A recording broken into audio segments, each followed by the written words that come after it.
There you go. We are back at Whiskey Provisioner, and we're hanging out with Theresa Smith and Jason Sowder, and we've got a side-by-side comparison. Jason, what did you bring? So I brought a single barrel of Danish rye that has been double oaked from a 100% floor malted. So it is a combination of malted rye, malted barley, floor malted in small pot stills in Denmark from Stauning. And this is a single barrel pick from the Drammers Club. Drammers being an international whiskey group, chapters all over the world. And so this is a single barrel they picked with them that has been aged in 2 different virgin oak casks. So you're getting a classic double oak flavor on that. One of my recollections with Stauning was Emil Lund brought some whiskey, and inside the whiskey vault there was a bottle that had his name written on it, and I made sure to stop him and drink the whiskey that he donated to the vault with him at the vault. And his first thing was like, it's like, don't expect too much from it. It's like, it's okay. It's like, yeah, but it's still, you're here. This is the time to drink this whiskey. So you're here. We've got rye whiskey. Let's drink some rye whiskey. I didn't bring this one, but it's sitting next to me. I'm Theresa. I'm the Canadian Whiskey Smith from Canada, in case you didn't know. And I'm not sure where this one came from. It's called Wilson Valley Mercantile. And that sounds really interesting. Texas Water Gap Rye? Yeah, and I don't know what that means. I'm going to have to call John Evans and ask him what a Water Gap Rye is. But John is up in between here and Temple. He's got a farm out in the middle of next to nowhere, and it seems every weekend they have shindigs going on, live music going on. And he grows his own whiskey. He grows his own grain, and he calls it seed to sip. So grain to glass is seed to sip at the Wilson Family Mercantile. And this one is one of the first releases of a rye whiskey. I believe it's 51% rye. He's using his own oats and his own grain from his own farm. So this might be rye. Yeah. I like that. That's might be a fun side-by-side to try. So let's dig in. Absolutely. Right. Let's see what we're in for. You pour the front, I pour the back. That works. There we go.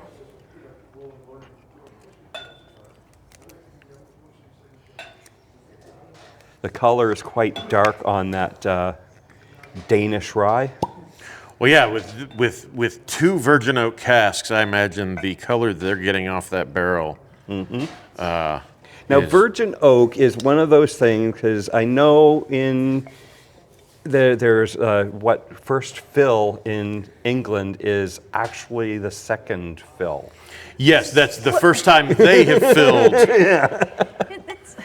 So is virgin oak essentially American first time It is a new barrel, yes. Yeah? That's what they call new barrel, and it's not done a whole lot. There are places doing it in finishing. I can think of a couple, like Deanston is doing a virgin oak finish, and some places are doing it in blends, but to just straight up have new oak aging in a European whiskey is not a normal thing. And so, like you were saying, the color on this is just deep, rich.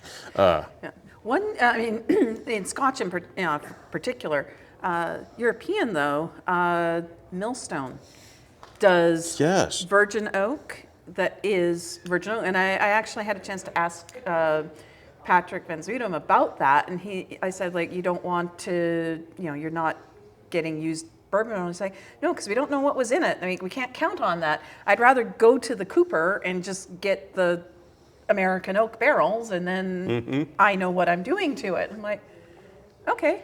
Makes sense. Makes sense. So for those that want to do that, it's really interesting to see. I like that. Oh, that is dark. More than just in color, yeah. That is. That's stunning. Oh, and this one is green. Gorgeous on the Is. nose. Oh, That's fun. Now, did you say that was the Wilson Valley? Were they malting their rye? Did you say? No, no. This is just going to be from the grains that he's harvesting. Right. It's a beautiful place, and I really love the way he's laid it out. He's an engineer in his head. He engineered his own grain bins. The grain bins are set up to be the hopper for the grain going into the mill. Nice. He's using a forklift to lift them up. He's got scales on so he knows what weight each of the grain bins are as he's grinding it, and it's going into his cooker, and then from the cooker it goes into his fermenter. It's all laid out. It's a beautiful visit if you ever end up going over to Wilson Valley Mercantile. Okay. I am in Texas for a couple of days, so.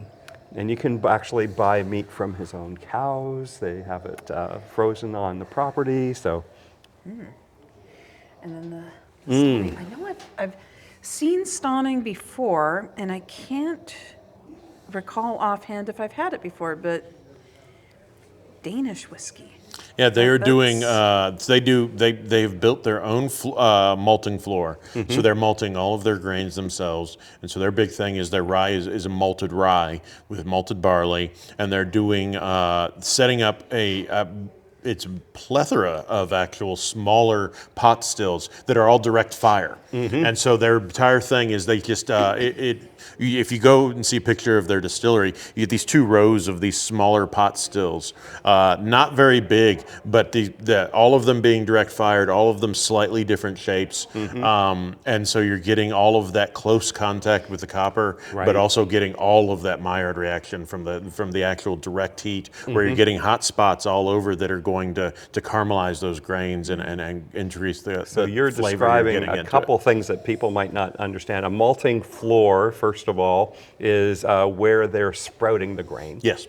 And then, and that turning process to make sure you're slowly starting to sprout it, but keeping it up, keeping the air going through it so it doesn't go either bad or actually sprout all the way. And then an open fire on a grill, and the way that you were describing it, you're describing grain on distillation, where the beer actually has the grain in it. And that's going to be cooking as it's distilling. Or at least unfiltered enough. Sometimes they'll put a strainer through it, but there will be enough of those small little bits. In level 1, I always compare this to peanut butters, saying you've got smooth and you've got chunky, but you also have natural. And the natural peanut butters, while they don't have the big chunks of the peanuts, still have all these tiny slivers that are still in there. And so unless you actually go in and filter that, you're still going to have little tiny microscopic tidbits that can interact with that hot copper from the direct fire and can caramelize, can undergo that reaction. That's stunning. I don't know if it's because you just said peanut butter, but it does have a nuttiness in there. I was also getting some baking spice. Absolutely. This is for the people who don't like, they're like, oh, I don't like rye because it tastes like pickles.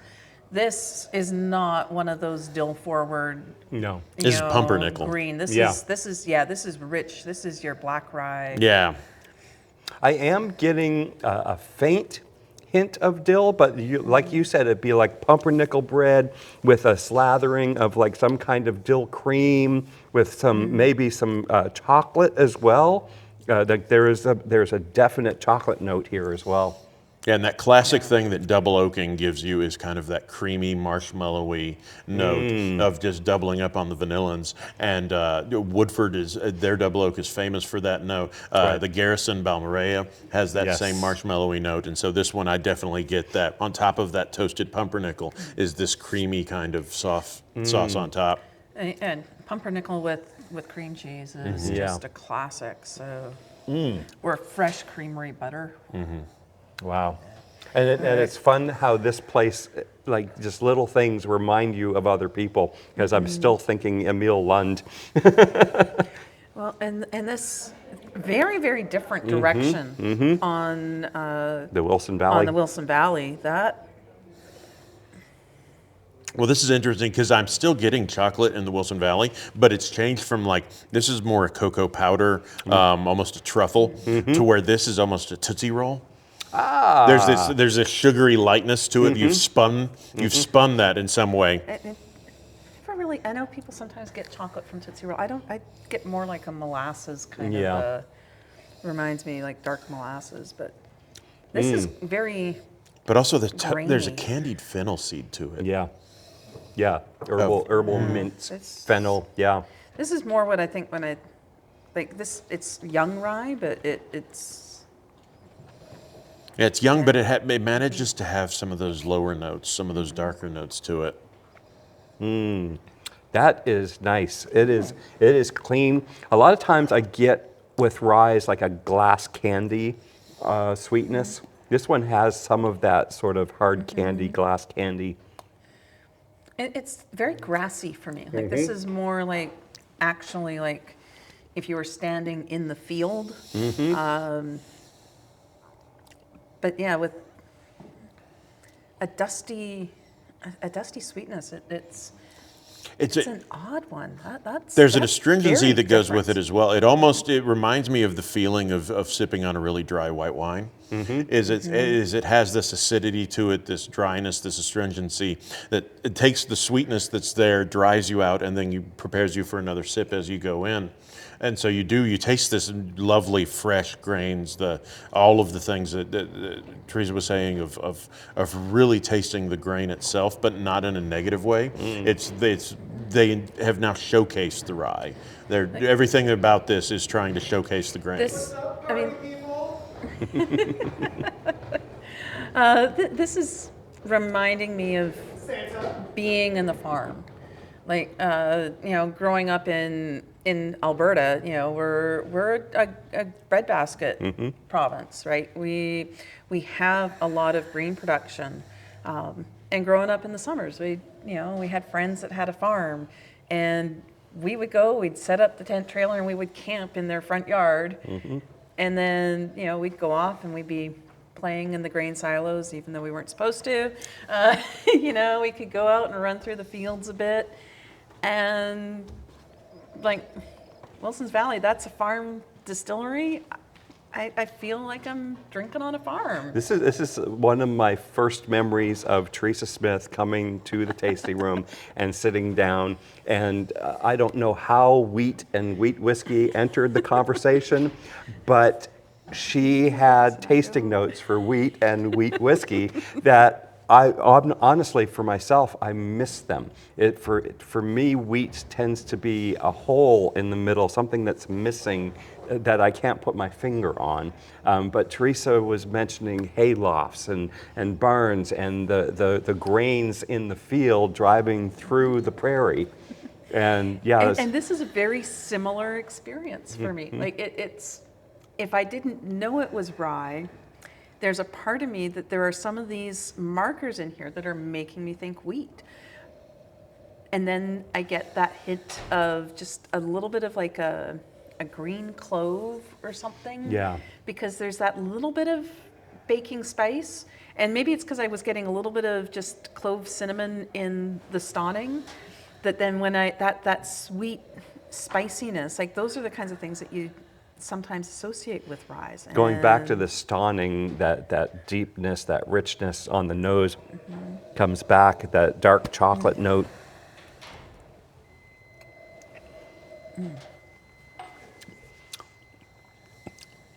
And there, that pumpernickel spice, baking spices, that is wonderful. Rye is an underappreciated. There are so many different ryes that I have tried that have gone in so many directions. There's a lot of people who they're like, oh, well, I only do this or I only do that. Or no, they make up their mind before they go into it and they're like, I'm not going to like it because. Right. And I mean, we talked a little bit about this in a different conversation about going in blind. It makes you take out those expectations and lets you just experience what it is that's in front of you for what it is. Because you have you come with baggage, everybody does. You have these preconceived ideas. Right. I look at a bottle, if I see that the proof is below a certain level, I'm like, really, did you have to?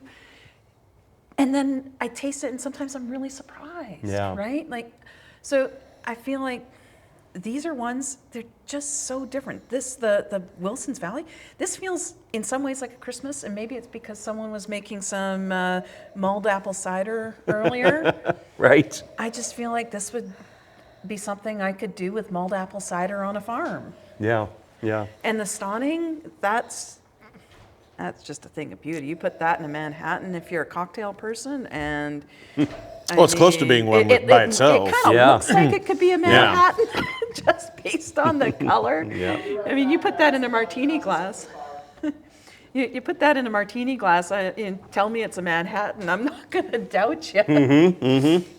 Yeah, I think rye as a category is really one of the most interesting things right now, just because the grain allows so much of a difference. That Yeah. you've got your MGP 95.5 style, but you've got the Kentucky big brand, almost bourbon style, and then all of a sudden you get into that agricultural styles of Canada, of Maryland rye, of I was gonna say, Pennsylvania, Leopold's Monongahela, Yep. the three chamber of the all completely brand new style, and then Yep. Far then- north, far Except north it's spirits. also the Yes, ancient far north. style. And then all of a sudden you go into, well, when you start malting it. Now, one of the things we talk about in the Somm class is malting the grain of a rye is so unique that in the United States, it is the only grain that if you malt it, it becomes a different legal category. Right. If you want to make bourbon and you want to malt the corn, it's not easy to do, but it's still bourbon. If you want to take wheat and have malted wheat, you're still just wheat whiskey. Right. If you malt rye, you become malted rye. That becomes a different thing. Right. And you can see why, because all of a sudden now you've unlocked a completely different thing on top of all the variants that rye already had. And then we've also seen chocolate malts and caramel malt. It's the way that they're roasting those grains.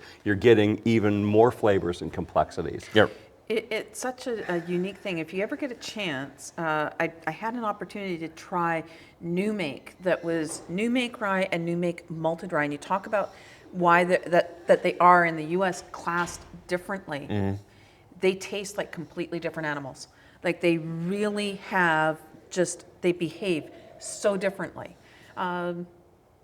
But again, you also think about malted barley versus unmalted barley. Yeah. It's probably one of those grains that behaves like that, where if you start doing different, they're so different that they are their own categories. Now, we were talking to CJ Helms over at Still Austin, and he was talking about Far North Spirits and that they were taking a number of different varietals of rye grains and seeing how well they performed in the malting and distilling. Because there is something that can happen that goes really wrong with rye grains, where it turns into gelatinization or glutenization. Basically, it turns into a solid mass that you just can't get through. It's not hard to stir.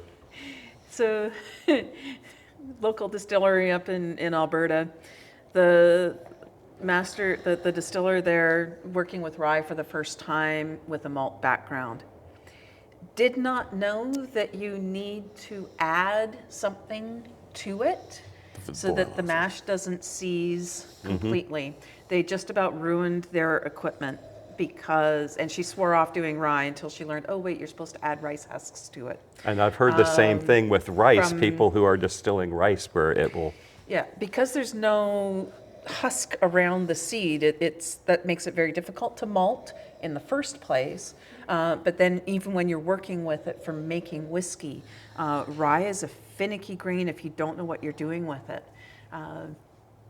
And kind of connected to that as well, Bruichladdich did a local barley release. They do them, but there was this one particular style of barley that they hadn't worked with before. And when they started working with it, it was seizing in the stills as they were working it. And they found that they had to treat it like a rye in order to actually process it. So it's funny, all of these different cross things that happen within distilling. Yeah, that's what we were talking about earlier, that when we try to educate people, it's usually very simple terminology. And then when you go down the rabbit hole, it becomes so much more complex. And the reason that I'm bringing all these different people in with different expertise is I don't know what I don't know. And just trying to be the expert in researching and being, as someone called it, a shitty Wikipedia. That's not what I want to do. The other thing that I didn't want to do is I like the Zoom calls.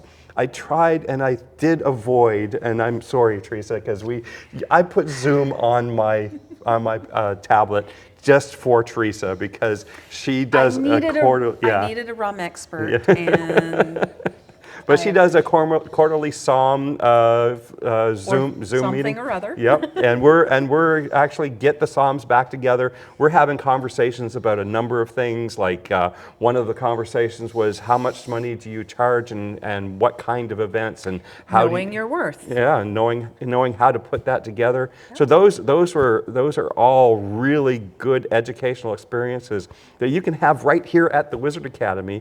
Get in with this group of people and learn what you don't know and find out that this is an ongoing journey. It is, and you know, as an easy way to kind of break into that, because I know you and Jason talked about the Somm program, which is an investment. But if you're just out there and you're like, I don't know, I just want to know more than I know right now, there's the Bonafide program. Right? Which is a great introduction to taking your experience as, and it's the Bonafide Whiskey Enthusiast. So if you're an enthusiast who is enjoying geeking out and you get to come and watch these videos and you're going and doing some of these. I didn't bring my purse with me. I'm sorry, I can't pull my body card out. All right, it's one of these things where we all have to measure. And there's the certified Texas. Texas. Bonafide. So, I mean, those kinds of things, it's an easy way. It's online, but you get Daniel taking you through and giving you background on a lot of this stuff. Right. It's a great introduction to taking you up to that next level and letting you know, is becoming a sommelier maybe even that next step further. And I mean, you talked about alumni. Mm-hmm. The Bonnie program makes you an alumni. A toe in the door. Yeah. So to speak. Mm-hmm. So, it's something else to think about when you're looking at the community as a whole and taking your knowledge to another level. Yeah, and I mean, and the school in general, not just for the Wizard Academy, but the school loves the other educational opportunities that are out there. Right. And we send people to those all the time. Places like the Executive Bourbon Steward classes with Stephen Thief up in EWA, Edinburgh Whiskey Academy, and incredible not only for their study of Scotch, but also the additional courses in gin and Irish whiskey, and now American single malt. They've added a new curriculum for that. Groups that are really going out and doing some amazing things to be able to all add their own kind of spin to it. Because like we said, we've been talking about rye, and just there's also 100 different ways to talk about rye, from the grain to the process to what you're doing. And all of these places are taking unique ways of looking at it. Do we even bring up Canadian rye? No, we never. The answer is we never bring up Canadian. That's a whole other rabbit hole. Yeah. Because a lot of those things that people think about as traditional rye flavors. Yeah. There's that one, it's the, and Dr. Don's going to get mad at me for if I get this wrong. It's the glycol element. That's not the full name, so please don't quote me on this. But it shows up, you can get that same note. It's a chemical compound that comes from peat, it comes from oak, and it comes from rye. So you can get ryes you can get whiskeys that have that same note in it, and it could be just because of how it was aged. It could be because of the grain that was used, or it might be because it was a treated thing with peat. And I mean, that's just scratching the surface of what rye is. As a category, It's so amazing. Yeah, honestly, Corey brought this rye from Wilson Valley Farms, and he was there to get some Christmas gifts for some business associates and family and friends. And I'm so glad that he was able to share this with us today. And Jason brought 3 different spirits for us to try and enjoy.